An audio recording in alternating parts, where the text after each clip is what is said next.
The Charlotte Ledger Podcast is a member of the Queen City Podcast Network. Welcome to the Charlotte Ledger Podcast. I'm Steve Dunn. To find out more about the Charlotte Ledger, visit thecharlotteledger.com. Today's episode of the Charlotte Ledger Podcast is sponsored by Hopeway, a nonprofit mental health organization offering life-changing treatment and education. On Wednesday, September 18th, Hopeway is hosting an evening with Alexi Pappas, an acclaimed Olympian, best-selling author, and filmmaker. Alexi will share her story of mental resilience and the lessons she learned along the way. This is an event you don't want to miss. To purchase tickets, visit hopeway.org. I am joined today by Brad Ritter, Executive Director of the Independent Picture House, which screens diverse foreign, art house, and independent films. Welcome, Brad. Hey, thanks for having me. So you've been in the independent film business for quite a while. I'll venture a guess that you were a film buff before that.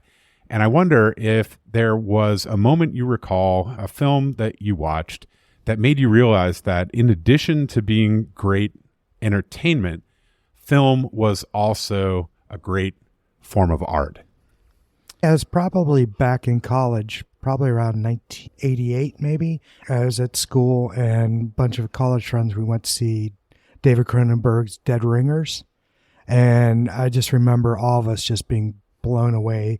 And by the time the film was over, we were like literally exhausted. And, you know, I believe it was a Saturday and, it was hard to like get the momentum to go out that night and have a beer. But yeah, no, I think that was one of the things that turned me on to film was just how immersive you can get into a film and come away with those type of feelings. Have you revisited that film since and found it rewards repeated viewings in the same sort of way?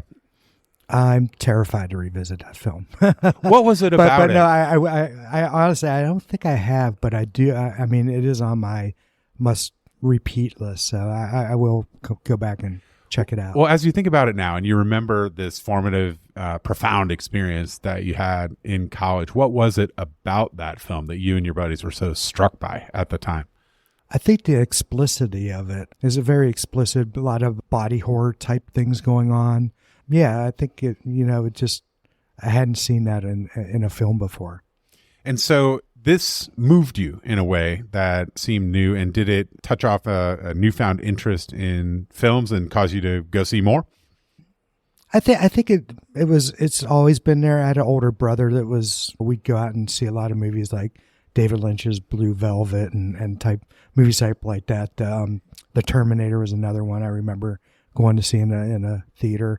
And I did take film classes at school, at the university. And I thought about getting some sort of minor in film studies. But by the time I started taking a lot of classes, some were like part of the fine arts and some were part of the English studies. And it was going to be hard to piece that together. And I think I looked at this like senior year and it would have been difficult to do that. But I've always been interested in film history and literature connected to film and those type of things. I heard it said once, and I don't remember who said it, that the greatest artists in history, if they were alive today, would be filmmakers. And I think the point that this person was trying to make is that film is an art form that has a power that artists find irresistible. And I've been pondering that ever since. The thought that if Michelangelo were alive today, that he would be a filmmaker. I wonder if you agree with that or what you think about that. I agree 100%. I think there's no powerful art form up to film. I mean, you get the visual, you get the audio. I mean, there was smell-o-vision. That's right. Yeah. Yeah. And now, you have I think it's called 4K where the seats rumble and when you're watching movies and stuff. But I mean, it's just totally immersive. Plus, I think one of the things I love about film is I'm a huge fan of foreign language films, and it takes you around the world and you see different cultures and different aspects. And I mean, you could read about it, but when you actually see it, I think it has a greater impact. You make a great point that the medium combines a lot of other profound artistic endeavors that have inspired humans for a long, long time, including visual. Like, there are in any given film a number of sets and scenes that are as visually compelling as a painting. And you've got a soundtrack that is a score that is modern music, as compelling as a symphony, when done well, right? But then you've also got a story that has to have pacing and arcs, and those are literary concerns.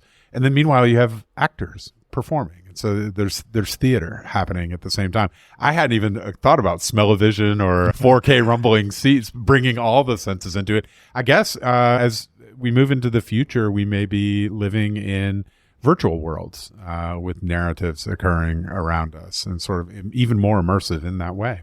Yeah, no, absolutely. And I go to the Toronto Film Festival every year, and I think a couple of years ago, they actually had a virtual program during the film festival. So yeah, I think that is something that we are trending towards. But going back to what you just said, I think you hit the nail on the head with, to have a good film, you have to have a good script.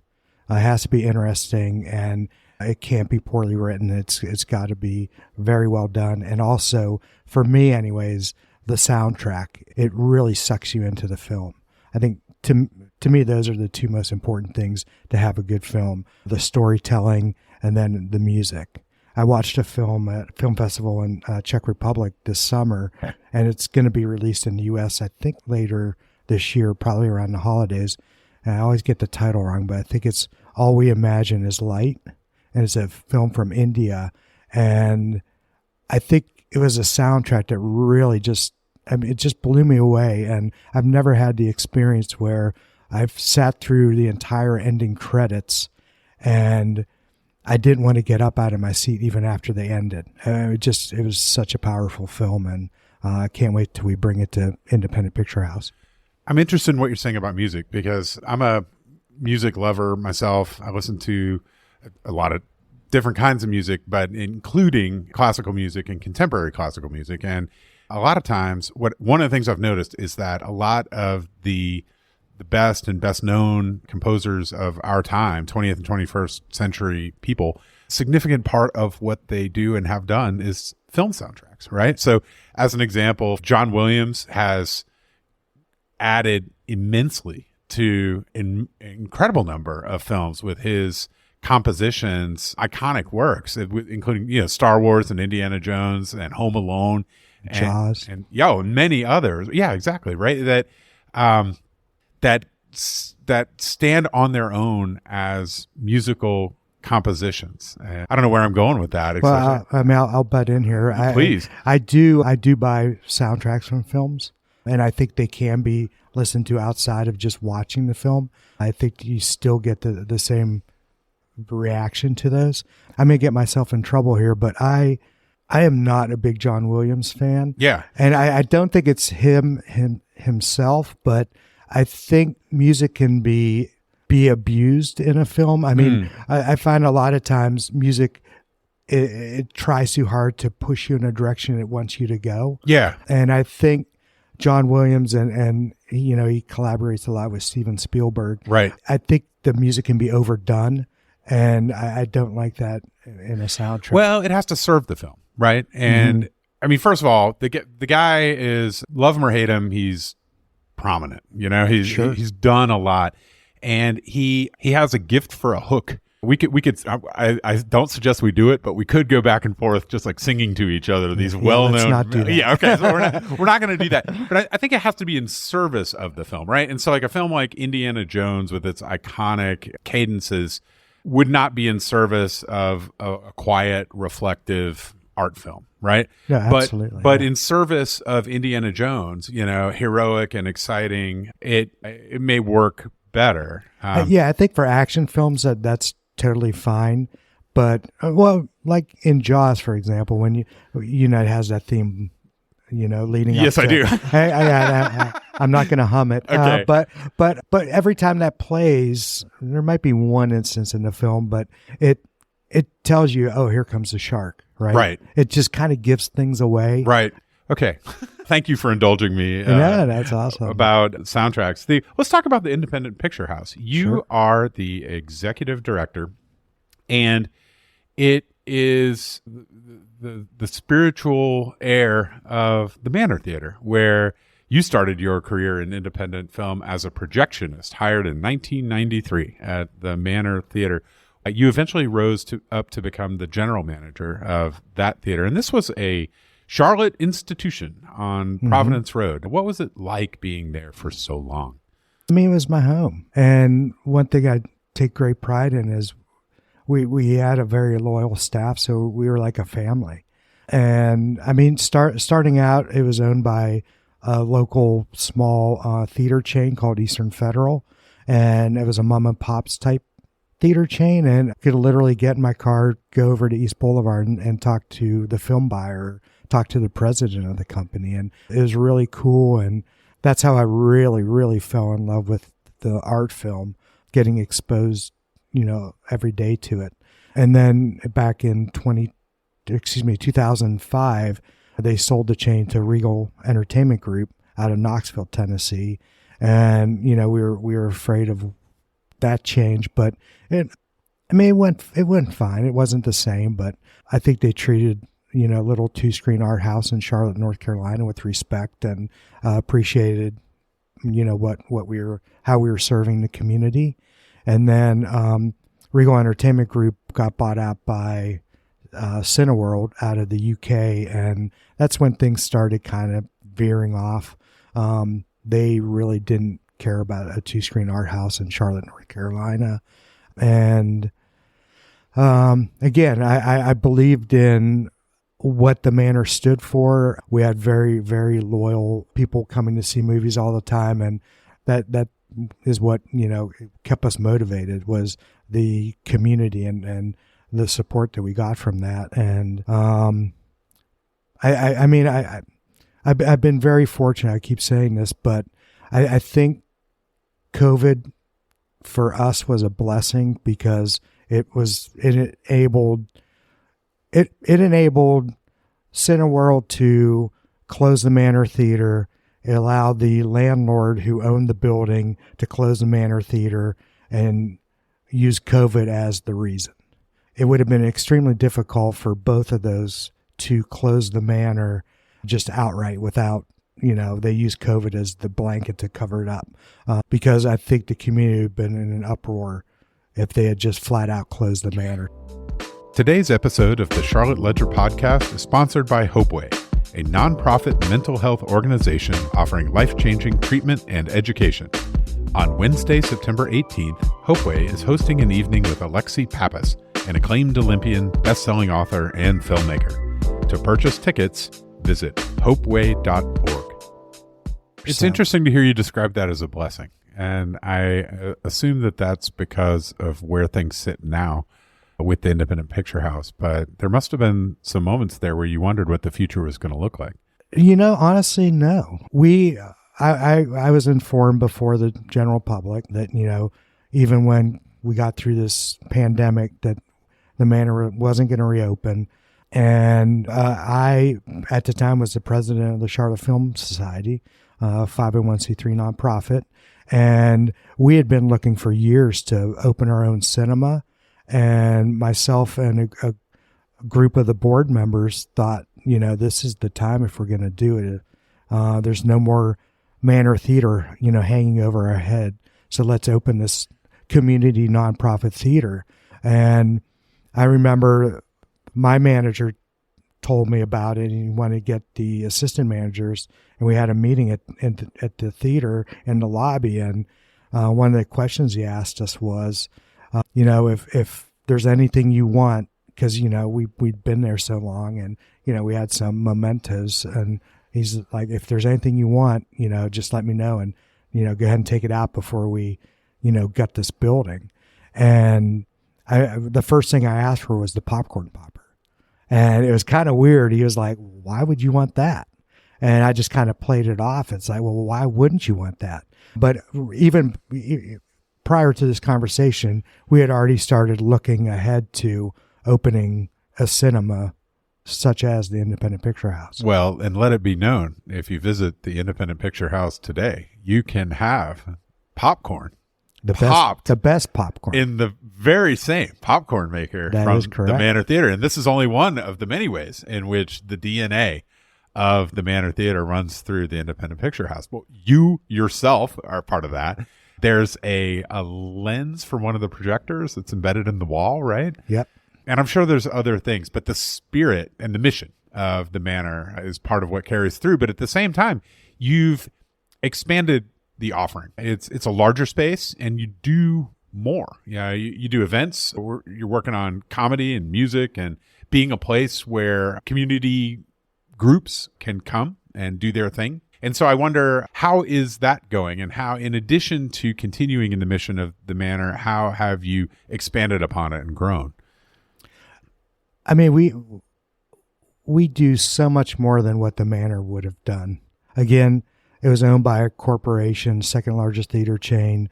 They're asking on us Monday morning, how much popcorn did you sell? How many tickets did you sell? Why did you issue 5 refunds? That kind of minutia. And we knew, opening the Independent Picture House, being a nonprofit, that priority number one was to work with the community, work with other nonprofits, work with other organizations, individuals. Years at the Manor, we knew there was a demand for affordable space to rent out for the local filmmakers to show their films. You mentioned, we dabble in bringing live music to presentations. We had a local musician, do an album release party where he did music videos for all the songs on it. And I mean, it's just fun stuff like that. We do host town halls and all kinds of different things, but part of it is giving back to the community. Every dollar you spend on that popcorn stays in Charlotte and goes back into the programming and running the organization. Now, the Independent Picture House is a project of the Charlotte Film Society, right? Yes, sir. And you're also affiliated with or together with the Charlotte Film Festival, right? Yeah, the Charlotte Film Festival and Independent Picture House are kind of under the main umbrella of the Charlotte Film Society. And you are a film festival type of guy. I happen to know that because when we started scheduling this interview, you said, I can't do it that date because I'm going to be in Prague. Was it? Yes. Yeah. Well, outside of Prague, Karlovy. Yeah, you're pondering it because you must be attending so many film festivals. You mentioned that you go to Toronto every year, right? Yeah, I am literally on Friday flying out and spend a week out in Utah and then hit Telluride Film Festival and then literally fly in Tuesday night and Wednesday afternoon I'm flying to Toronto for the film festival. So what are your objectives in going to film festivals? I imagine you want to see what's out there. You certainly have this eye toward what to bring to Charlotte as part of what you're doing. But what else are you doing when you go to these? I mean, I'm a nerd. I mean, I treat these as vacations. And just so everybody knows, the Film Society is not paying my way. This is my holiday. This is how I geek out and spend my holidays, is going to these different festivals. Plus, I mean, there are some really cool cities and towns, right? So yeah, that's, I mean, I do not want the organization to pay my way because then it becomes a job. So what I look at this as entertainment. So I get to see what I want to see. If I want to see a super small indie film from Finland, I can do that, as opposed to having to see, the next Joker movie, right? That's playing. So I like to be able to control what I see. And again, I gravitate towards the smaller, more intimate films, like from Iceland and, the Scandinavian countries and Middle East and stuff like that. Do you get the opportunity in these places to have conversations with the filmmakers themselves? You can. It depends on the film festival. Like Toronto has a separate program. It's called Press Industry Screenings, and those are just private and filmmakers don't go to them. But pretty much all the other public screenings, they're inviting the filmmakers to go. You could definitely watch Q&As. Actually talking to the filmmaker can be a little bit trickier. If you're with the press, you can schedule interviews and stuff like that. But from an industry angle, it's a little bit more difficult. Well, you came to Charlotte in 1990. few years before you started working at the Manor Theatre, but you're a new college grad. You came to Charlotte not knowing anybody, and here you are all these years later, still here and working prominently in the independent picture house. I wonder what your observations are of Charlotte, what you thought of it when you first got here, and what you have observed about its change since you've come and you've changed. Yeah, that it's grown so much. I mean, I think most of the change is good. We were speaking before we got on air about Plaza Midwood. We both live in Plaza Midwood, and I'm not super excited about all the changes going on there, but I mean, that comes with growth. And, you know, when we were looking to open the Independent Picture House, one of the things we were emphasizing to potential donors was we're the 15th largest city, and we're the only city that didn't have an art house cinema. So, yeah, I mean, change is good. It amazes me how fast it happens. You know, where the cinema's located, it's right next to the Sugar Creek Links Blue Line stop, and we know what's going to happen there from what we envision with South End and all the growth and whatnot. I hope it's a little bit more controlled growth. I think that's beneficial. But I think, yeah, I mean, I think Charlotte's a desirable city that people want to move to. What do you think the future holds for Charlotte, for Plaza Midwood, for the Independent Picture House, for you? I can definitely tell you the future Independent Picture House is we're expanding. You're growing, growth. Yeah, no, and I would never have thought when we opened 2 years in that we would already be looking to expand, but it just shows the support of the community. Well, okay, how have you done it? Because I've watched this from the outside looking in. I've been involved in scrappy, struggling nonprofits, and from the outsider's perspective, it looks like such a remarkable and spectacular success, and the amount of funding that was required to make this happen, to me, seems like a lot. and it seems like how do you get that? You know, because I've been involved in organizations that would have liked to have had that kind of money, but they didn't get it. So how did you do it? I mean, great support. I mean, when we first looked to do this project, opening the Independent Picture House, we had to blow up a lot of things, the financial model. But one of the things that happened was we had to really, the board kind of blew up. A lot of people who, I wouldn't say weren't supportive of it, but didn't want to be taking hands on with the project, resigned from the board, and that allowed us to get a stronger board. And the very first person we recruited was Tom Iceholt. He had just newly retired and was looking for something to get involved in. And lo and behold, we met and we talk almost daily now. And he's had prior board experience on other nonprofits, and we started recruiting the right people to help support and grow the organization. And then, the growth, I'm humbled by how well it's done. Again, I would never have envisioned 2 years in that we would have this opportunity, but it was an opportunity that we knew if we didn't take, it might not come around again. So, when we first fundraised, we raised $750,000 in about a year and a half. In order to get this expansion, we're looking at roughly $725,000 in about 8 months. So how's it going? It's going extremely well. We're at 75% of our goal, and we hired a development director she's doing an amazing job, and we couldn't be happier with her and the community outreach. Now, what's the easiest way to find you and support you? Go to our website, independentpicturehouse.org, and there's going to be a donate button, and you can donate in any amount. And also we have a take a seat program where I believe it starts at $500. And if you make a donation towards that program, we're going to put your name in the lobby and you get some extra benefits like being able to reserve seats for screenings and stuff like that. There's also membership available, right? Membership, absolutely, yes. You get some of that Manor Theatre popcorn if you become a member, I'm told. Yes, yeah, you get, depending on the size of the the membership, you get that free. Controls the size of the popcorn. Well, not the size, but the number of free popcorns. Right. Oh, okay. Yeah. All right. Well, you're here because you're awarded the Charlotte 40 over 40 award by the Charlotte Ledger. You and I were comparing beards earlier and noticing that we both have a little bit of gray in our beards. So here we are. One of us has a lot of gray. Well, I think both of us do it.